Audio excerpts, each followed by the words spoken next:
ময়মনসিংহের ত্রিশালে এক গৃহবধূকে বাড়ি থেকে তুলে নিয়ে ধর্ষণের অভিযোগ উঠেছে। এই ঘটনায় গত সোমবার রাতে ওই গৃহবধূ বাদী হয়ে আকমল হোসেন নামে এক যুবককে আসামি করে মামলা করেছেন। গত 18 অক্টোবর ভোর রাতে ভুক্তভোগী গৃহবধূ প্রকৃতির ডাকে সাড়া দিতে বসত বাড়ি থেকে বের হয়ে টয়লেটে যান। টয়লেট থেকে বের হওয়া মাত্র তাকে পেছন থেকে মুখ চেপে বাড়ি থেকে অদূরে একটি ধান খেতে নিয়ে ধর্ষণ করে আকমল।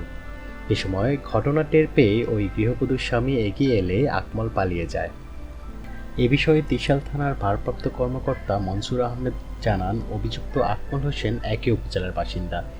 ঘটনার পর থেকেই আকমল পলাতক রয়েছেন। তবে গৃহবধূর ছোট ভাইয়ের দাবি, সপ্তম শ্রেণীতে পড়া তার ভাগ্নিকে প্রায়ই উত্ত্যক্ত করত আকমল। মেয়ের ওড়না মায়ের গায়ে থাকায় মাকে মেয়ে মনে করে ধর্ষণ করে আকমল। এ বিষয়ে ওসি মনসুর আহমেদ বলেন, অভিযুক্ত আকমলকে গ্রেপ্তারের চেষ্টা চলছে। তবে মেয়ে ভেবে মাকে তুলে নিয়ে ধর্ষণ করা হয়েছে এমন কথা মামলার অভিযোগে বাদী উল্লেখ করেনি। ইতিমধ্যেই এই গৃহবধূকে স্বাস্থ্য পরীক্ষার জন্য ময়মনসিংহ মেডিকেল কলেজ হাসপাতালে